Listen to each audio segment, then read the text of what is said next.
Turquia de hoje é uma fascinante mistura de grandes e agitadas cidades e áreas agrícolas férteis e ricas, onde as uvas crescem sob o céu azul. Seu povo é trabalhador e receptivo aos estrangeiros. Os turistas vêm aqui para conhecerem cidades da história bíblica ou para percorrerem locais que um dia dominaram a paisagem da antiga Anatólia.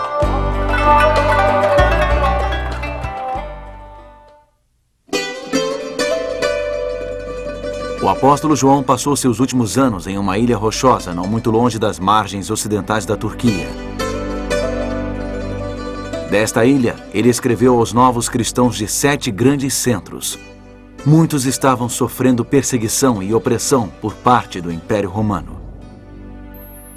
Hoje visitaremos as ruínas da antiga Laodiceia e conheceremos mais uma das cartas de uma ilha solitária.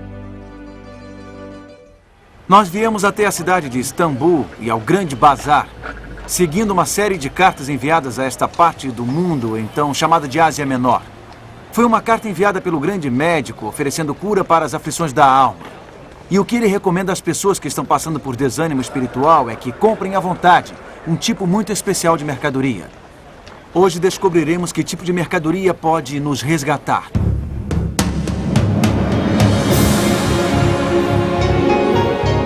Ele permaneceu através dos tempos. O livro de Deus, a Bíblia. Indispensável em nosso mundo complexo. Está escrito, transmitindo esperança ao redor do mundo. Apresentado por Mark Finley. Hoje, o remédio certo.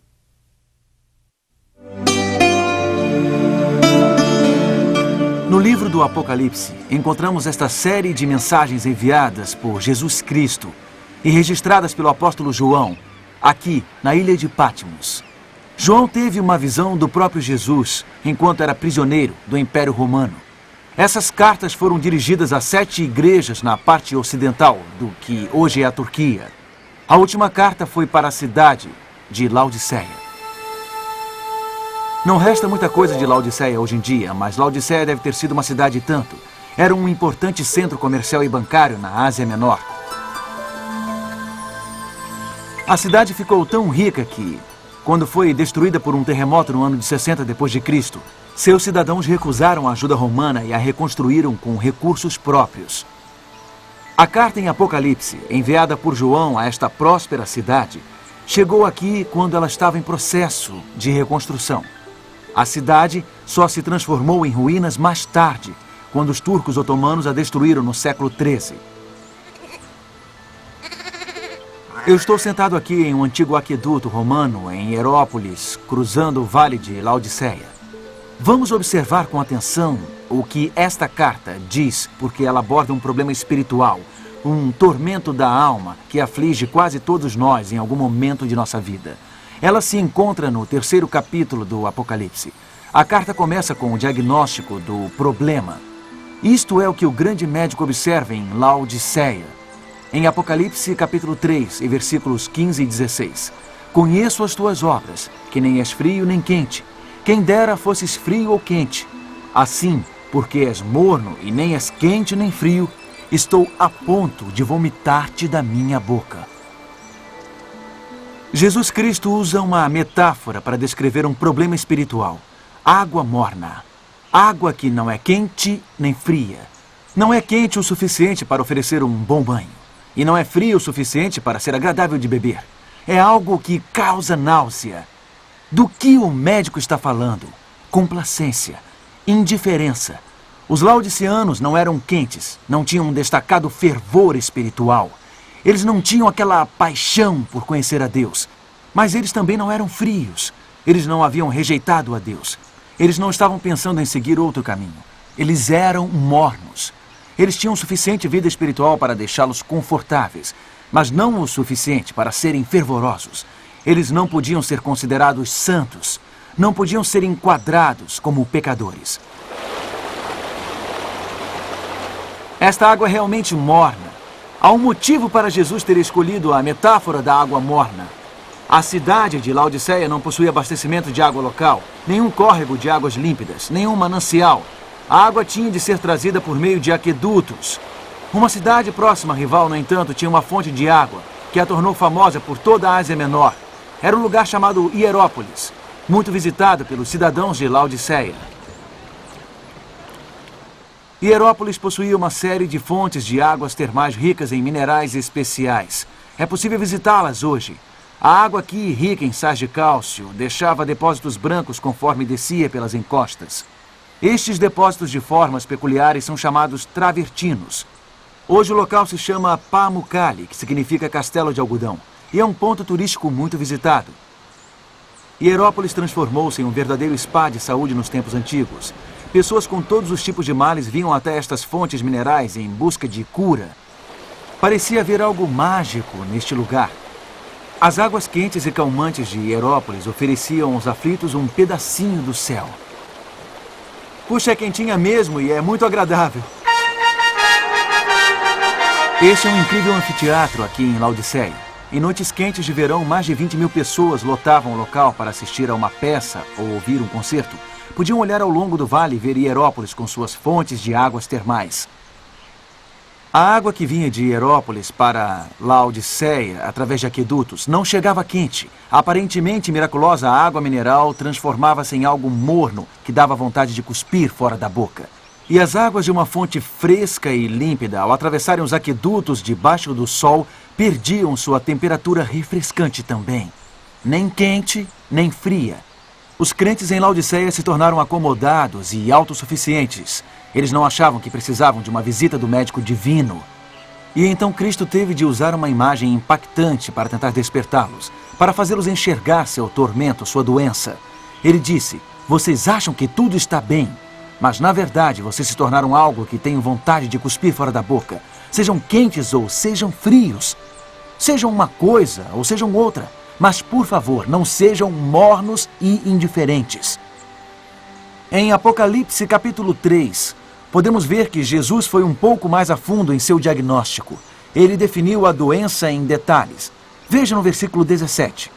"Pois dizes, estou rico e abastado, e não preciso de coisa alguma, e nem sabes que tu és infeliz, sim, miserável, pobre, cego e nu." Eu sou rico e não preciso de nada? Era assim que os laodiceanos pensavam. Era isso que eles diziam a si mesmos. Evidentemente, os cristãos nesta cidade participavam da prosperidade geral. Eles não estavam sofrendo discriminação, não estavam sofrendo perseguição. Isso era muito bom. Mas os laodiceanos também não sentiam-se empolgados com o Evangelho. Não era relevante para eles. A boa nova de Jesus Cristo havia se tornado algo comum. O materialismo estava começando a entorpecer os seus sentidos. A agitação da vida diária estava começando a neutralizar seus valores espirituais. À primeira vista, viver confortavelmente não parece uma coisa tão terrível. Achamos não ser algo perigoso. Não posso satisfazer os meus desejos? O que há de errado em estar bem financeiramente? O que há de errado em se alegrar com o que você conquista? A resposta é absolutamente nada, a não ser quando você é pobre, cego e nu e nem se dá conta disso. O problema é quando você está passando fome, mas acha que está saciado. O problema é quando está cego, mas acha que enxerga. Para entender o dilema que essas pessoas em Laodiceia enfrentavam, vou levá-lo a um dos lugares mais confortáveis do mundo. Um dos mais sofisticados lugares da Terra.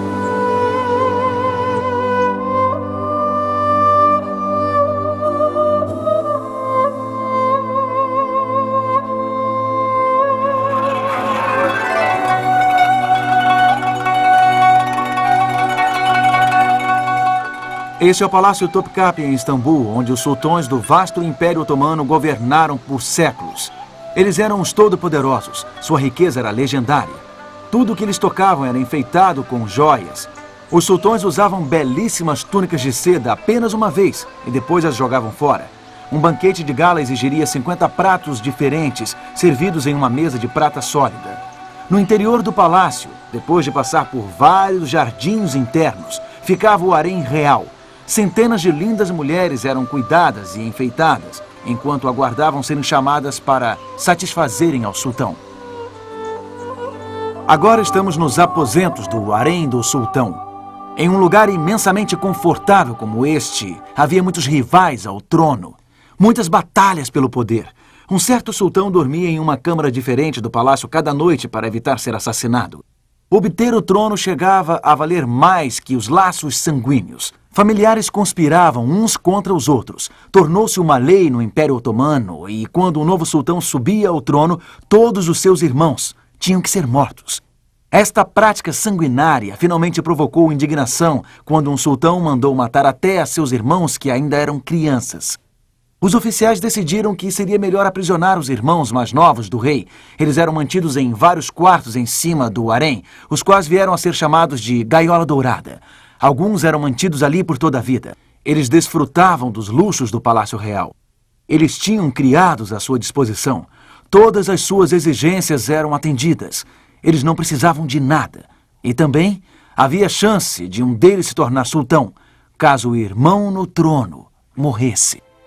Mas algo acontecia com aqueles garotos que se tornavam adultos dentro da gaiola dourada. Algo acontecia com eles em seu confortável isolamento. Eles perdiam o rumo, perdiam a identidade, perdiam acima de tudo a compaixão. Deli Ibrahim tornou-se sultão após 22 anos na gaiola dourada. Ele sofria de extrema paranoia. Uma vez mandou afogar 200 concubinas no mar de Bósforo. Outro homem que surgiu da gaiola dourada, Osman II, às vezes usava prisioneiros de guerra como alvos vivos de arco e flecha. Quando um príncipe chamado Mustafa saiu de lá após 14 longos anos, ele estava totalmente louco.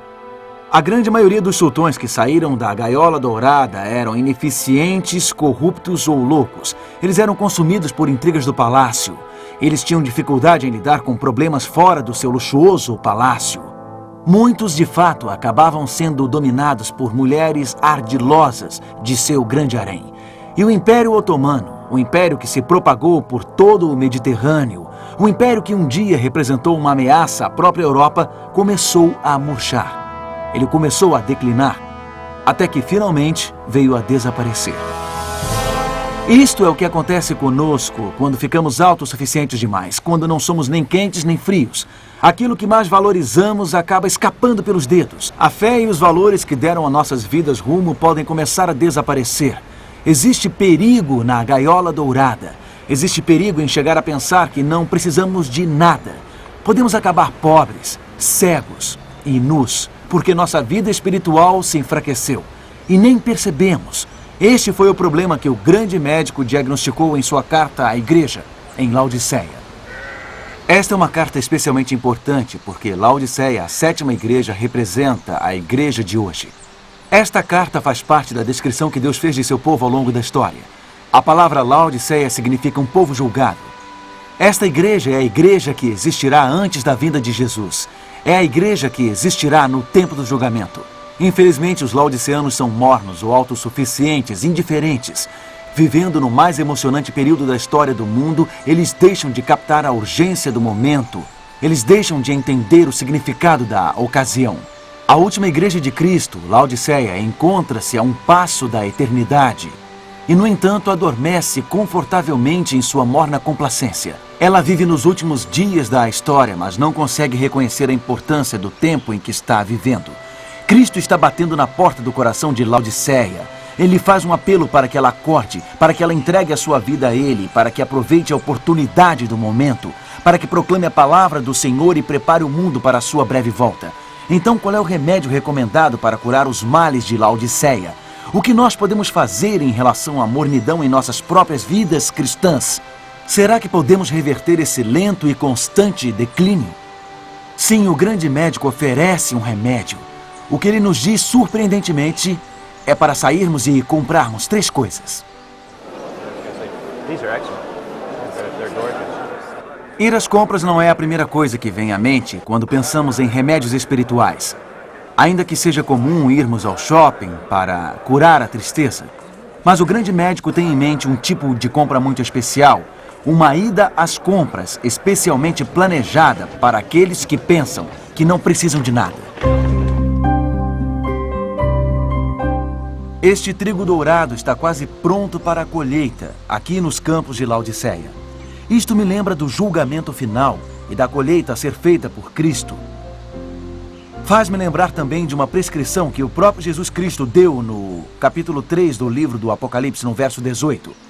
Aconselho-te que de mim compres ouro refinado pelo fogo para te enriqueceres, vestiduras brancas para te vestires, a fim de que não seja manifesta a vergonha da tua nudez, e colírio para ungires os olhos, a fim de que vejam. Esta é a prescrição para aqueles que são pobres, cegos e nus e não sabem. Esta prescrição é para os mornos.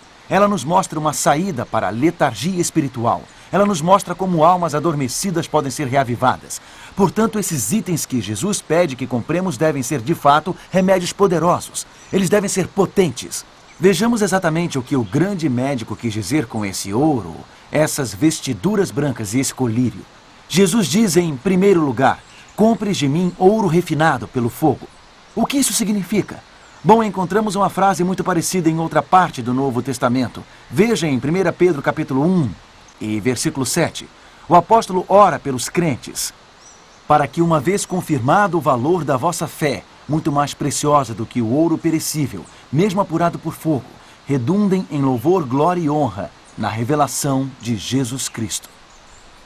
Pedro compara a fé sendo provada ao ouro sendo refinado no fogo. E ele acrescenta que a fé é muito mais valiosa do que o ouro porque ela não perece. Pedro está dizendo que a fé é uma qualidade inestimável que merece ser desenvolvida. Ela deve ser refinada. E é isso que Jesus está conclamando os autossuficientes comprarem. Invista na fé. Invista na confiança.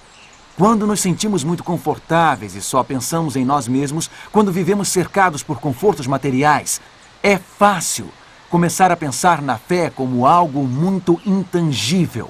Ao termos muitas coisas tangíveis, coisas que consideramos como prosperidade, bênçãos materiais, podemos achar que não precisamos tanto assim de fé. Deixamos de transpor as coisas humanas em busca do divino, de transpor as fronteiras da segurança, de nos arriscar. Deixamos de orar, de estudar a Bíblia, de lutar por Deus, de aprofundar nossos valores espirituais.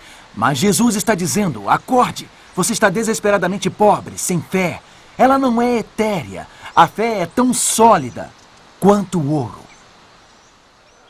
É tão tangível quanto os tesouros que as pessoas disputam no grande bazar de Istambul. Ela é mais valiosa do que qualquer tesouro de ouro que possamos comprar e colocar em nossas casas.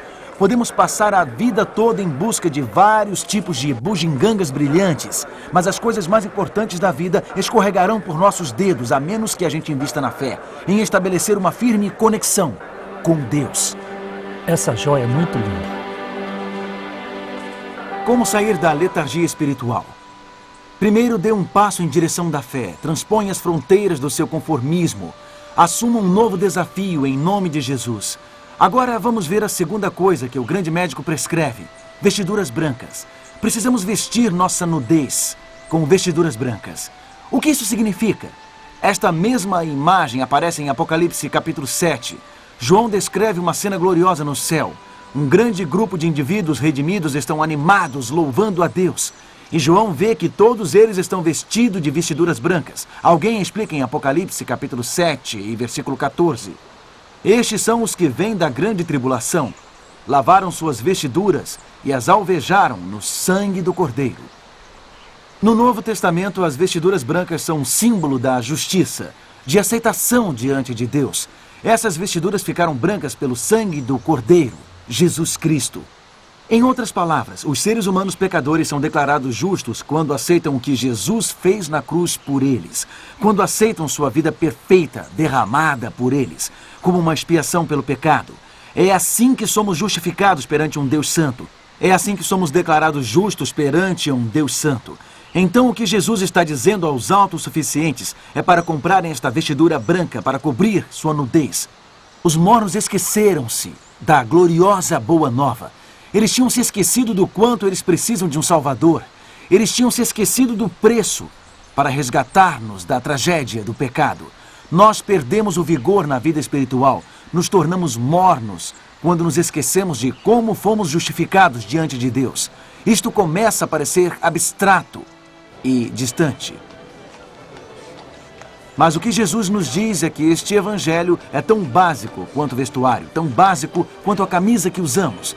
Estamos nus e precisamos ser cobertos. A vestidura branca que Jesus nos oferece, sua justiça, é essencial para a nossa segurança.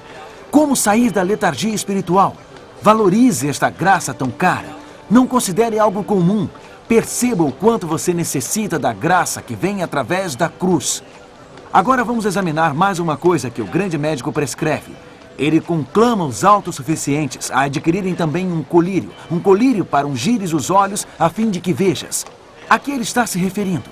No Novo Testamento é o Espírito Santo que costuma ser indicado como aquele que abre os olhos do homem, que nos ajuda a entender. O próprio Jesus fez esta promessa aos seus seguidores em João capítulo 16 e versículo 13. Quando vier, porém, o Espírito da verdade, ele vos guiará a toda a verdade. É o Espírito que ilumina, é o Espírito que convence. Jesus está dizendo aos autossuficientes: vocês precisam do Espírito Santo, precisam ser iluminados pelo Espírito Santo. Acham que enxergam, mas na verdade são cegos. É fácil deixarmos de enxergar quando estamos confortáveis. É fácil dizermos a nós mesmos pequenas mentiras e sairmos impunes. E quando achamos que não precisamos de nada, é fácil pensar no Espírito Santo como um acessório. O que Jesus está dizendo é que o Espírito Santo é tão necessário quanto enxergar. Ele faz parte do remédio essencial para nossas almas. Mais importante que qualquer unguento que possamos encontrar em uma loja exótica. Mais importante do que qualquer remédio que nos prometa uma visão perfeita. O Espírito Santo é aquele que pode nos fazer enxergar dentro de nossos corações. Esta é a prescrição do grande médico. Uma prescrição para a letargia espiritual. Temos que perceber que a fé é tão sólida quanto o ouro. Nós temos que valorizar o fato de que o ato salvador de Cristo é tão básico quanto o vestuário. Precisamos saber que o Espírito Santo é tão necessário quanto a visão. Estas mercadorias vão nos despertar e revigorar nossa alma. Os remédios de Cristo são mais poderosos do que qualquer coisa que o povo da Ásia Menor encontrava quando vinha até Hierópolis. É mais potente do que qualquer componente dessas águas minerais. O remédio de Cristo penetra profundamente em nosso ser. E tem mais um fato maravilhoso que você precisa saber sobre a prescrição de Cristo. Encontramos o remédio de Jesus aqui entre as ruínas de Laodiceia. Ouça a parte final de sua mensagem à igreja em Laodiceia, encontrada em Apocalipse capítulo 3 e verso 20. Eis que estou à porta e bato. Se alguém ouvir a minha voz e abrir a porta, entrarei em sua casa e cearei com ele e ele comigo. Estas são boas novas realmente. Este médico atende a domicílio. Ele não apenas anuncia a sua grande prescrição, ele a leva até nós. Ele está à nossa porta.